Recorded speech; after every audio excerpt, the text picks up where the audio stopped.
Jadi waktu penutupan kita digeser atau ditunda lebih kurang setengah jam gitu ditulis ya. Mohon Bapak Ibu untuk tetap berada di ruangan mengikuti paparan materi yang akan disampaikan oleh calon guru penggerak yang dalam hal ini Pak Zulkifli sama. Terima kasih. Sebelum mulai, saya akan dulu pagi hari ini.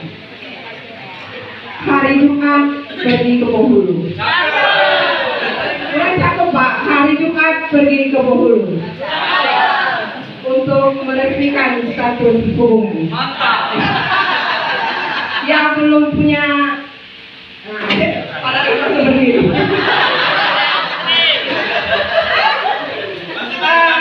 Saya ucapkan bismillah terlebih dahulu. Mudah-mudahan acara diseminasi pagi ini berjalan dengan lancar. Assalamualaikum warahmatullahi wabarakatuh. Alhamdulillahirabbil alamin wa bihi nasta'in ala umuri dunya waddin. Assalatu wassalamu ala asrofil anbiya'i wal mursalin wa ala alihi wa sahbihi ajmain. Yang saya hormati Kepala Sekolah SMK Negeri 2 Kota Bengkulu Bapak Haji Ismail Harahap. Yang saya hormati Bapak Ibu Wakil Bidang SMK Negeri 2 Kota Bengkulu. Yang saya hormati Bapak Ibu orang tua saya yang berada di majelis ilmu pada hari ini yang saya muliakan. Pertama-tama, marilah kita selalu memanjatkan rasa puji dan syukur atas kehadiran Allah Subhanahu wa Ta'ala dan berkat rahmat dan limpahannya. Hari ini kita masih dapat berkumpul di ruangan ini dalam acara agenda yang pertama adalah diseminasi kegiatan calon guru penggerak yang sedang berlangsung serta penutupan IHT yang sedang kita jalani. Salawat serta salam selalu tercurah kepada junjungan kita Nabi besar Muhammad Sallallahu Alaihi Wasallam. Bapak Ibu, orang tua saya yang berada di majelis ilmu ini, izinkan saya menyampaikan sedikit materi mengenai pendidikan guru penggerak yang sedang berjalan yang kami ikuti bersama dengan Pak Zulkifli. Tidak bermaksud untuk menggurui karena yang ada di sini adalah semuanya adalah orang tua saya, beliau saya. Bapak Ibu, saya mengutip sebuah perkataan dari Ki Hajar Dewantara yang nantinya dari salah satu motivasi saya juga ke depan, bahwa saya serupa seperti pengukir yang memiliki pengetahuan mendalam tentang keadaan kayu, jenis-jenis kayu, keindahan dan cara mengukirnya. Seperti itulah seorang guru seharusnya memiliki pengetahuan mendalam tentang seni mendidik. Bedanya guru mengukir manusia yang memiliki hidup latih dan batin.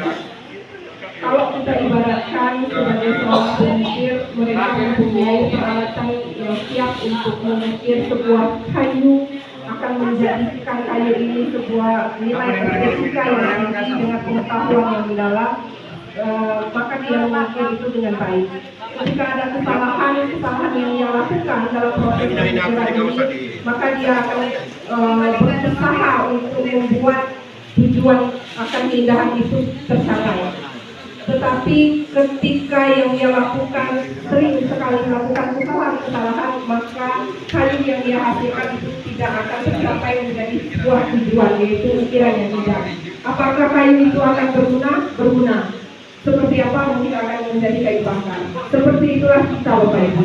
Ilustrasinya seperti kita sebagai seorang tenaga pendidik. Ketika kita mendidik manusia, ketika kita mendidik seorang peserta didik, ketika kita mendidik anak-anak didik kita, anak bangsa sekarang ini, bagaimana ketika kita melakukan proses pendampingan kepada anak dengan penuh rasa sukacita kita yang mendalam kepada peserta didik. Yang akan kami sampaikan kepada Pak Ibu pada hari ini adalah tentang konsep budaya positif. Ada beberapa hal mungkin karena kami dibatasi waktu hanya 15 menit saja, mungkin kami akan berbagi di beberapa pemahaman ini. Nanti mohon dikode Pak Ibu kalau ada sedikit kepanjangan. Yang pertama adalah perubahan paradigma pembelajaran seperti apa. Saya yakin di sini semua kita adalah seorang guru yang mempunyai kompetensi pendidikan yang tinggi. Tetapi mungkin ada beberapa perubahan paradigma terbaru yang kita alami pada masa sekarang. Tentunya yang terbaru adalah perubahan tentang kurikulum pendidikan yang sedang berjalan. Lalu ada disiplin positif, ada nilai kebajikan, ada kebutuhan dasar manusia, motivasi perilaku manusia, dan posisi kontrol yang dilengkap dan ketinggalan individu. Pembelajaran dengan paradigma baru. Sekarang di sini ada kata kunci adalah pembelajaran berdiferensiasi, pembelajaran dengan sesuai dengan kebutuhan tahapan perkembangan guru. Bapak Ibu, saya ingin bertanya. Kita kenal dengan pembelajaran yang berpusat pada guru dan pembelajaran yang berpusat kepada siswa. Sekarang Bapak Ibu ngajarnya sekarang sudah berpusat pada guru atau berpusat kepada siswa? Tahu. Ibu, boleh jawab Bu?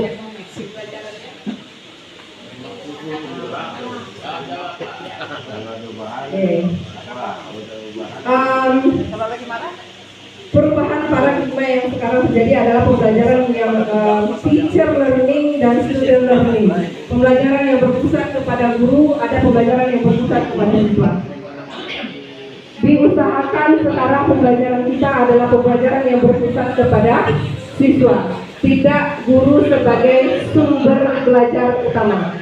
Ya Bapak Ibu. Jadi sama-sama di sini kita untuk belajar untuk bagaimana supaya ke depan proses pembelajaran yang kita terapkan adalah pembelajaran yang berpusat kepada peserta didik, tidak lagi guru sebagai teacher learning atau sumber belajar utama. Kenapa? Karena tujuannya nanti adalah mewujudkan pelajar profil Pancasila dengan beberapa dimensi pelajar profil Pancasila. Yang pertama adalah dimensinya adalah kelihatan ya, beriman dan bertakwa kepada Tuhan Yang Maha Esa. Kita menginginkan bahwa peserta didik ini memiliki kemampuan untuk beriman kepada Tuhan Yang Maha Esa, akan hablumillah, yang hubungan kepada Allah dan hubungan kepada sesama manusia. Lalu adalah kebinekaan global. Bagaimana kita menerapkan sekarang ini kebudayaan yang sudah mulai terkikis di peserta didik kita ini sudah mulai terkikis, sehingga kita mengajarkan untuk kepada peserta didik kita akan cinta kepada kebudayaan mereka, cinta akan budaya lokal, dan juga tidak menutup akan perkembangan zaman yang sedang berkembang pada era sekarang ini. Yang berikutnya adalah gotong royong. Gotong royong di sini adalah kolaborasi. The era is new collaboration dan kompetisi. Artinya sekarang eranya kolaborasi, bukan era kompetisi lagi Bapak Ibu. Jadi bagaimana kolaborasi antara siswa dengan siswa, antara siswa dengan guru. Itu pembelajaran yang berpusat kepada siswa yang kita inginkan tadi. Jadi tidak pembelajaran yang hanya berpusat kepada siswa, sehingga kita harus melakukan sebuah kolaborasi kepada peserta didik kita dan kepada seluruh warga sekolah. Kreatif. Berikutnya kreatif. Bagaimana pembelajaran yang kita lakukan itu harus kreatif. Kreatif seperti memunculkan ide gagasan baru dan seterusnya. Berikutnya perubahan paradigma ini sesuai dengan apa yang disampaikan oleh Ki Hajar Dewantara sekarang ini Bapak Ibu. Ada dua hal yang harus kita perhatikan. Yang pertama adalah pendidikan yang berpihak pada murid bersifat menuntun tumbuh hidupnya kekuatan kodrat alam dan kodrat zaman. Ya Bu Rika. Kekuatan itu pada anak yang kita tuntut adalah kekuatan kodrat alam dan kodrat zaman. Nanti kalau ada salah-salah mohon dibenarkan diluruskan dengan teman yang kita dulu. Kekuatan alam. Jadi anak ini Bapak Ibu, anak kita ini sudah punya apa namanya ya, bekal lingkungan, karakteristik yang sudah mereka bawa dari rumah. Kita menerima mereka tidak seperti kertas kosong lagi. Jadi mereka ini sudah punya karakteristik yang berbeda-beda. Maka manusia atau peserta didik ini adalah manusia yang mempunyai keunikan yang berbeda. Sehingga kita menuntun mereka sesuai dengan kodratnya. Lalu bagaimana yang berikutnya adalah kekuatan kodrat zaman. Zaman sekarang berkembang, Bapak Ibu. Ketika zaman sekarang berkembang dengan kemajuan teknologi, sekarang peserta didik kita ada di zaman atau abad 21 atau zaman Z ya, zaman ya Z ya, generasi Z. Sehingga generasi peserta didik kita sekarang ini karakteristiknya adalah sendu akan teknologi. Teknologi itu di genggaman mereka. Mereka tidak akan bisa terlepas oleh teknologi. Sehingga bagaimana kita sebagai seorang pendidik mampu juga untuk mengikuti perkembangan zaman. Sesuai apa yang dikatakan oleh Ali bin Abi Thalib, ajarilah anakmu sesuai dengan zamannya, bukan dengan zamanmu. Karena mereka hidup di zaman mereka, bukan di zamanmu. Zaman kita dulu teknologi kita nggak kenal dan sebagainya. Tetapi sekarang kita menghadapi peserta didik yang teknologinya luar biasa canggih. Bagaimana kita mengemas pembelajaran itu dengan menggunakan teknologi yang luar biasa canggih seperti itu. Ini yang seharusnya kita lakukan secara bersama sehingga pembelajaran diharuskan akan berjalan dengan seimbang. Pertanyaannya, apakah tidak menggunakan teknologi pembelajaran akan tersampaikan? Pak? Dengan tidak dengan teknologi apakah pembelajaran akan tersampaikan? Tersampaikan. Jawabannya tersampaikan, tetapi dengan zaman sekarang pembelajaran itu seharusnya menggunakan berbagai macam teknologi. Sama seperti misalnya kita ada anak didik, peserta didik kita jalan-jalan dari Bengkulu ke Curug pakai sepeda. Sampai nggak pertanyaannya? Sampai. Lalu ada yang mau? Dipaksa mau mungkin ya? Kalau dipaksa peserta didik kita jalan dari Bengkulu ke Curug pakai sepeda, ada yang mau. Tetapi lambat sampainya, ya kan? Pertanyaannya lambat sampainya. Inilah ilustrasi kenapa kita sebagai seorang guru harus menggunakan teknologi dalam pembelajaran. Ini hanya perubahan paradigma saja ketika kita melakukan pembelajaran. Lalu ada yang disebut dengan disiplin positif. Apa itu disiplin? Sekarang saya mau tanya, kita ini posisi kita sebagai seorang guru ini apa? Iya, kita harus disiplin, Bapak Ibu. Disiplin yang memiliki tanggung jawab terhadap apa yang dilakukan berdasarkan nilai-nilai yang diyakini. Kalau kita sebagai seorang pendidik, artinya kita harus tanggung jawab terhadap nilai-nilai yang sudah kita yakini. Tadi di slide sebelumnya ada nilai-nilai kita sebagai seorang guru. Yang pertama adalah berpusat kepada peserta didik, ada mandiri, ada kreatif, ada inovatif dan sebagainya. Sehingga ketika kita sudah sadar bahwa kita sebagai seorang tenaga pendidik, kita harus tanggung jawab terhadap apa yang menjadi pilihan kita pada hari ini sebagai seorang pendidik. Sehingga lingkungan sekolah ini akan terwujud dengan baik kalau semua stakeholder di dalamnya sudah menerapkan budaya disiplin positif ini seharusnya. Ini sedikit disiplin positif yang kita terapkan kepada peserta didik sekarang ini terkadang hanya kepada penghargaan atau ancaman saja. Reward kamu nanti kalau kamu tidak apel, Bapak hukum. Ya, itu ancaman. Sehingga motivasi yang muncul di dalam peserta didik kita, motivasinya bukan dari diri, bukan motivasi intrinsik, tetapi motivasi yang muncul adalah motivasi dari luar. Takut karena ancaman atau penghargaan. Kelak siapa yang datang ibu kasih hadiah, itu hanya penghargaan. Tetapi motivasi yang muncul itu tidak motivasi dari peserta didik kita.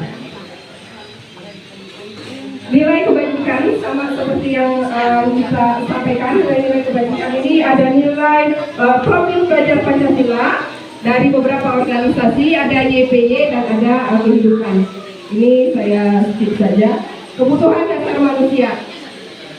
Kita manusia punya kebutuhan dasar, peserta didik ataupun seorang guru kita juga mempunyai kebutuhan dasar. Sehingga ketika kita tidak ada salah satu kebutuhan dasar ini tidak terpenuhi oleh kita, maka akan memunculkan berbagai macam masalah. Apa kebutuhan dasarnya? Bertahan hidup, kasih sayang dan rasa cinta, kesenangan, penguasaan dan kebebasan. Sehingga dari beberapa ini, ketika ada yang tidak terpenuhi, maka akan memunculkan masalah-masalah. Sekarang inilah mungkin yang kita hadapi, karena sekarang kita menjumpai peserta didik yang banyak masalahnya. Salah satu yang harus kita lakukan adalah mungkin mereka ada kebutuhan dasarnya yang tidak terpenuhi. Bertahan hidup, sandang, pangan, papan, seperti itu. Kasih sayang, rasa ingin diterima, rasa ingin dihormati, rasa ingin dihargai, dan sebagainya. Lalu kesenangan mereka tentang games, bermain, dan sebagainya, seperti itu. Penguasaan, prestasi, dan sebagainya. Ya, ngebut ini karena berbagi waktunya, nanti boleh dari belakang. Motivasi perilaku manusia Bapak Ibu ada dua, motivasi intrinsik dan motivasi ekstrinsik. Tadi yang sudah saya sampaikan, motivasi itu ada motivasi yang muncul dari dalam peserta didik dan motivasi yang muncul dari luar peserta didik. Sehingga ketika motivasi yang muncul itu hanya dari luar, bukan motivasi yang muncul dari dalam, peserta didik ini tidak sadar terhadap apa yang mereka lakukan. Hanya terpaku kepada penghargaan saja dan hukuman yang mereka berikan. Motivasi perilaku manusia, hukuman, konsekuensi, dan restitusi. Sekarang setelah mengikuti kegiatan ini, saya tahu akan adanya restitusi. Dulu saya tidak tahu restitusi itu apa, tidak mengenal saya. Sekarang ada restitusi ternyata.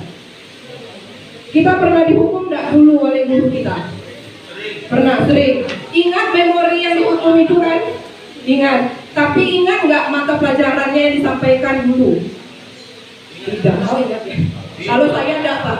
Kalau saya yang saya ingat adalah ketika saya dihukum oleh guru saya dulu, itu yang saya ingat. Tetapi memori pembelajaran yang dia sampaikan tidak saya ingat. Tidak boleh hukum. Tidak boleh. Artinya Pak, artinya adalah ada restitusi nanti yang akan kita lakukan. Ya, bagaimana kita mendampingi peserta didik ini? Kalau kita hukum, apakah kita hukum peserta didik ini akan tidak mengulang kesalahannya? Mengulang kan? Tetapi yang kita lakukan adalah belajar. Saya juga posisinya masih sebagai posisi guru, tapi belajar untuk bagaimana nanti supaya ke depan memposisikan diri saya untuk tidak sebagai guru. Terkadang realitanya dengan teorinya ada sedikit. Lalu konsekuensi, kalau hukuman itu secara tiba-tiba satu arah, anak tuh nggak bisa menentukan apa yang dia lakukan. Kamu menghukum ya dan sebagainya, dia hanya mampu mengikuti. Lalu kalau konsekuensi itu masih guru yang berperan di sana. Pokoknya kalau kamu lakukan itu, konsekuensinya ini, seperti itu konsekuensi kan. Biasanya saya tidak menerapkan itu. Sekarang ada yang namanya restitusi. Proses menciptakan kondisi bagaimana murid untuk memperbaiki kesalahannya. Kamu punya kesalahan, bagaimana kita memecahkan masalah ini secara bersama-sama. Apa yang kamu lakukan? Makanya nanti ada yang namanya keyakinan kelas, bukan peraturan kelas. Ini 5 posisi kontrol guru yang saya sebutkan. Saya posisinya masih di posisi penghukum. Kalau teman-teman semua Bapak Ibu posisinya di mana? Penghukum benar. Kita belajar sekarang bagaimana ada beberapa posisi kontrol guru yang seharusnya dilakukan adalah bagaimana posisi kita sebagai guru adalah manajer.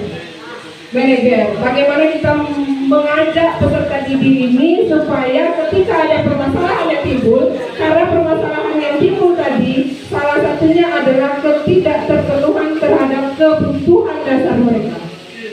Salah satunya, maka ada langkah-langkah yang harus kita lakukan untuk menjadi manajer, memposisikan diri kita sebagai seorang manajer.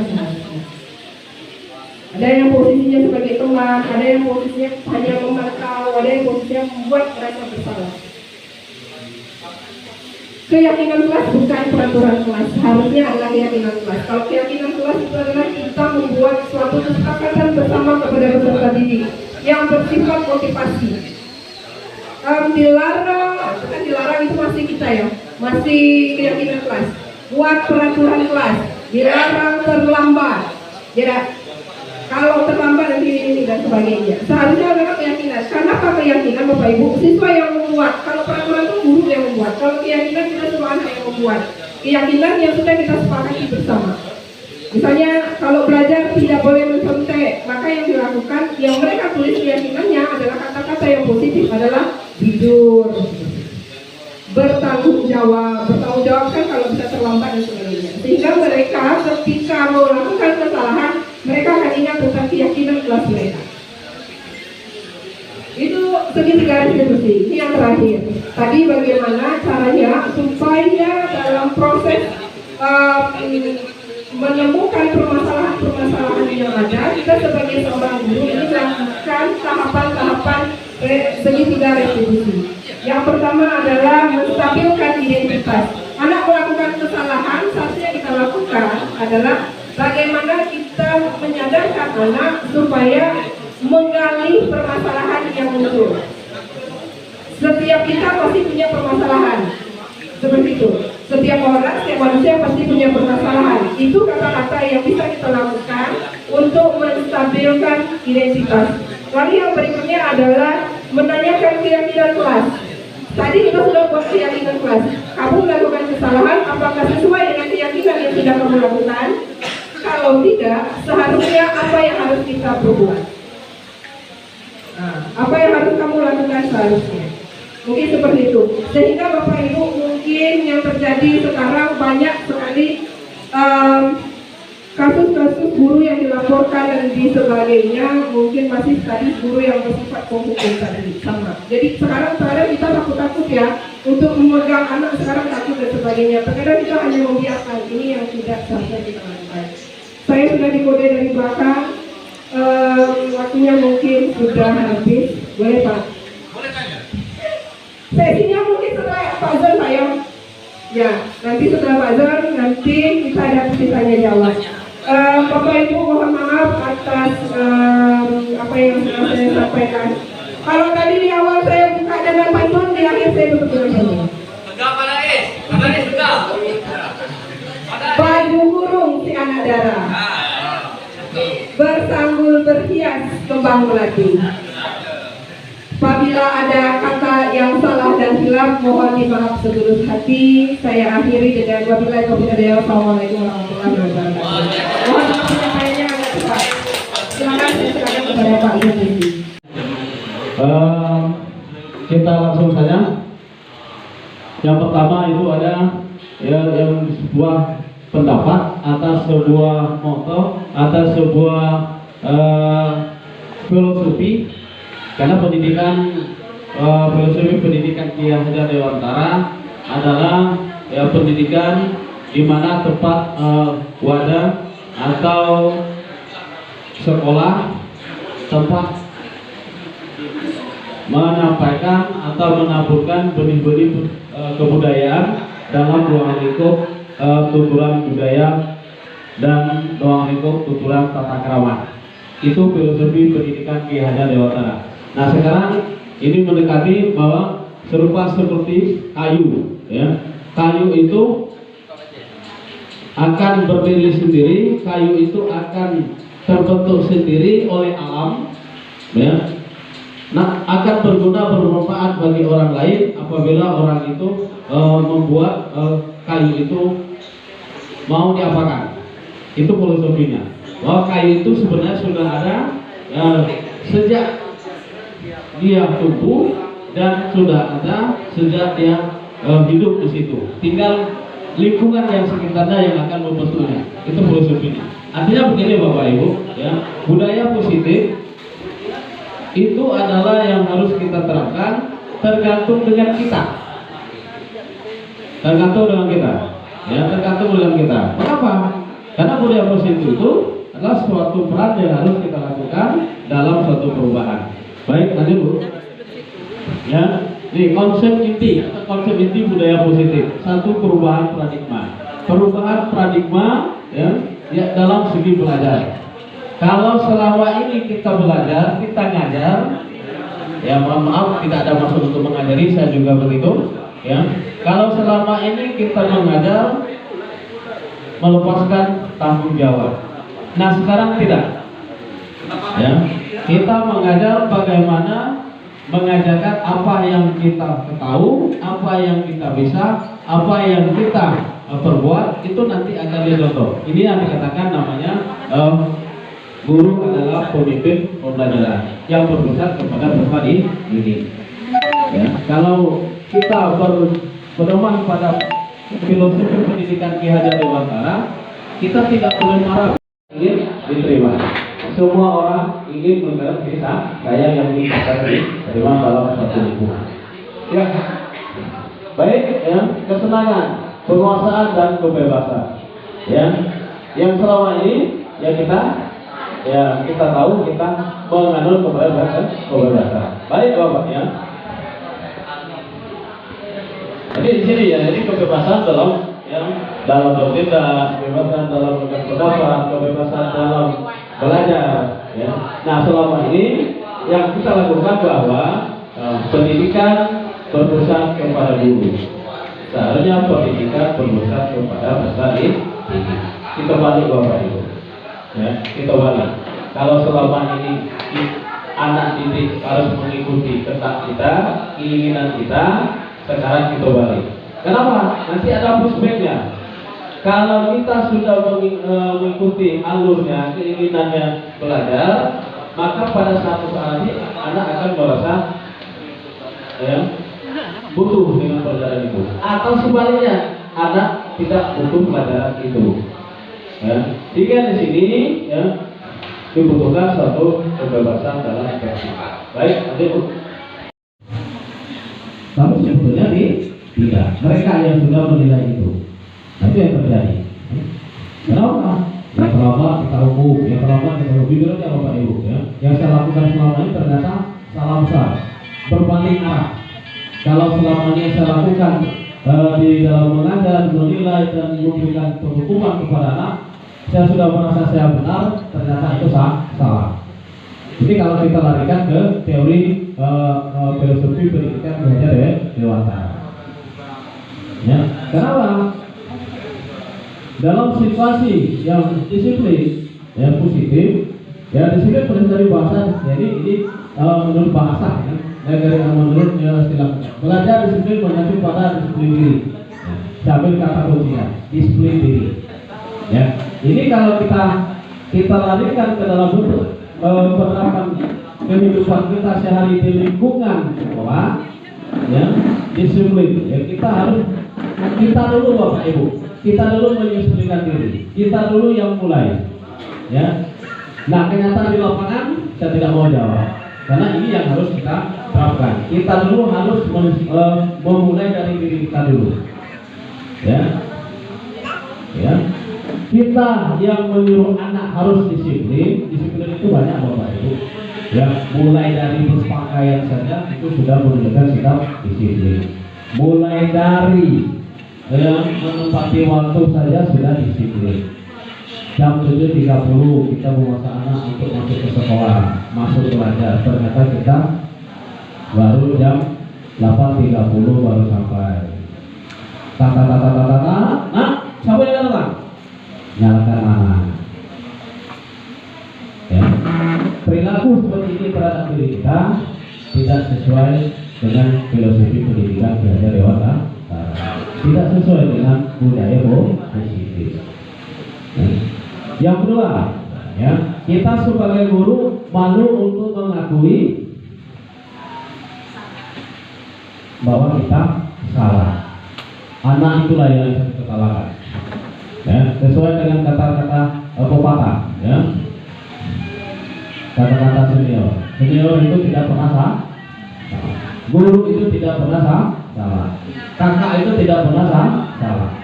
Akhirnya ini yang tertanam dalam benak kita bersama. Seharusnya tidak seperti itu.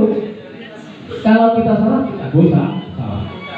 Sehingga anak nanti bapak aja kan terlambat. Kalau kita tidak mau menerima penilaian itu, maka kita belum mencoba merubah diri untuk mensucikan diri pribadi. Peserta didik yang membuat diri mereka merasa yang akan melihat mereka adalah hal-hal yang negatifnya, bukan yang buruknya. Ternyata kebiasaan saya atau pribadi saya mengajar selama ini itu salah. Karena sifat menghukum, ya, sifat apa namanya sebagai teman, sifat sebagai menguasai, sifat sebagai rasa ingin memiliki, dan di dalam proses pembelajaran itu berbalik. Ya. Karena apa saya katakan berbalik? Karena sifat menghukum, ya, apalagi kita SMK, ya, kalau tidak dihukum siswa yang salah itu, yang berbuat kesalahan, rasanya kurang puas bagi kita, bagi anak, menimbulkan suatu memori bagi mereka ke berikut-berikutnya nanti, ke masa tua mereka. Oh, ini bapak yang dulu pernah menghukum saja, apa tanya-tanya dulu, apa sebabnya. Nah, ini akan membuat memori peserta didik mulia itu kepada kita, ya. Kita mengatakan mereka masa rendah. Memori kita akan berpikiran jelek. Itu seharusnya kalau kita larikan ke filosofi pendidikan Ki Hajar Dewantara. Karena pendidikan, karena pembelajaran itu kita berpusat kepada murid. Pembelajaran harus, ya, kita menurut apa maunya murid.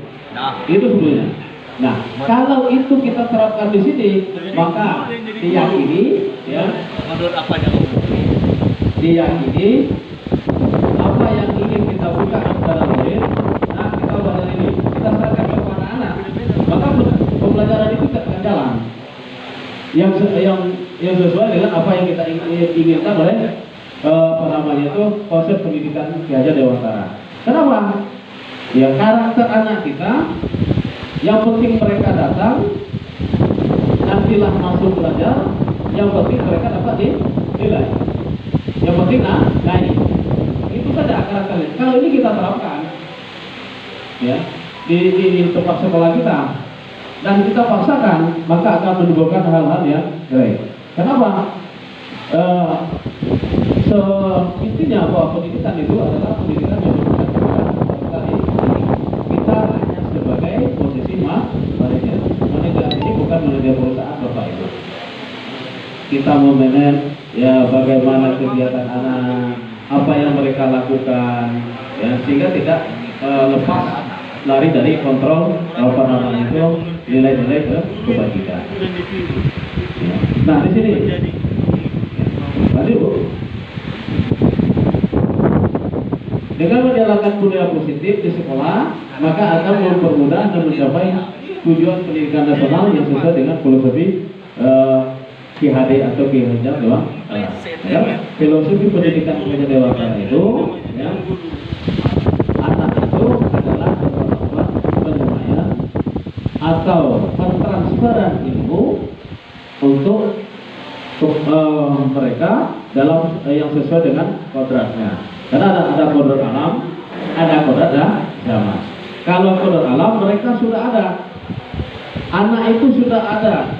Pak, saya ingin belajar seperti ini. Mereka sudah ada sejak lahir. Tinggal kita lagi bagaimana kemauan atau keterampilan atau IQ-nya atau kepintarannya atau, ya, tingkat prestasinya itu tinggal lingkungan yang akan mengarahkannya. Kita mengarahkan, Bapak Ibu, bukan membentuk siswa itu harus jadi A, padahal dia tidak mau. Inilah yang banyak terjadi di lingkungan pendidikan.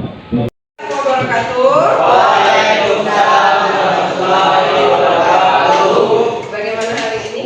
Sehat. Semangat? Semangat. Oke. Bapak Ibu kasih Eliel kita ikuti ya. Ya. SMK. Bisa. SMK. Bisa. SMK. Bisa. Terima kasih. Yes. Apa itu? Yes. Oke, terima kasih anak-anakku yang sudah hari ini semangat luar biasa. Ada hal pertama yang harus kita lakukan terlebih dahulu. Yang pertama adalah kita membuat keyakinan kelas. Apa itu keyakinan kelas? Tahu? Ya. Keyakinan kelas itu kalau peraturan kelas tahu? Keyakinan kelas itu sama dengan peraturan kelas. Tetapi ada pembedanya. Bedanya kalau keyakinan kelas yang akan kita buat ini adalah kalian yang buat, nanti kita sepakati secara bersama. Paham? Kalau peraturan kelas itu ya ibu yang buat, nanti kamu ikuti. Kamu biasa yang kamu dapatkan ya seperti itu kan? Ya dah. Jadi guru yang buat peraturan lalu kita ikuti. Sekarang kita buat yang namanya keyakinan kelas. Keyakinan kelas ini akan kita buat dan akan kita patuhi selama 1 semester ke depan. Ya? Bisa? Bisa. Keyakinan kelas ini dibuat, nanti kalian silakan mengutarakan hal-hal yang berhubungan berkaitan dengan proses pembelajaran kita di kelas yang membuat kita sama-sama merasa nyaman ya dalam proses pembelajaran. Ya, paham? Nanti silakan setiap orang boleh membuat 1 atau 2 keyakinan kelas yang kalian isi. Nanti akan ibu kasihkan sticky note-nya, kalian isi, kalian tulis. Oke, bisa? Oke, terima kasih. Ibu bagi ya.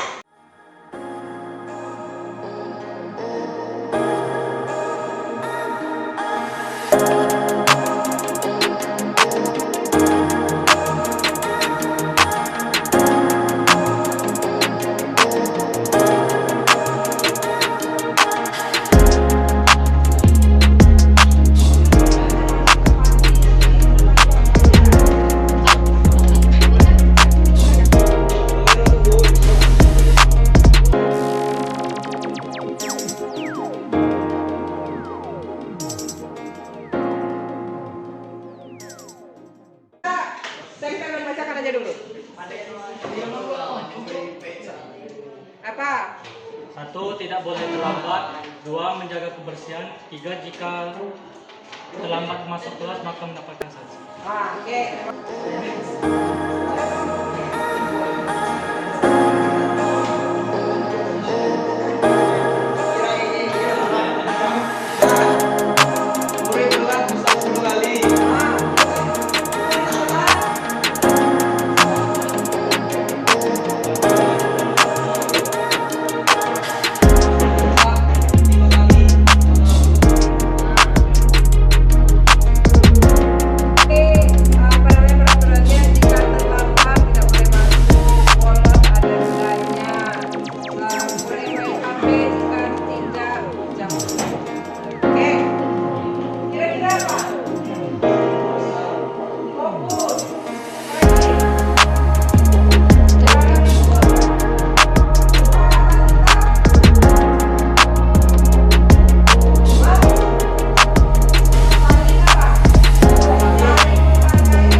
Ada 8 kesepakatan kelas yang sudah kita sepakati secara bersama tadi.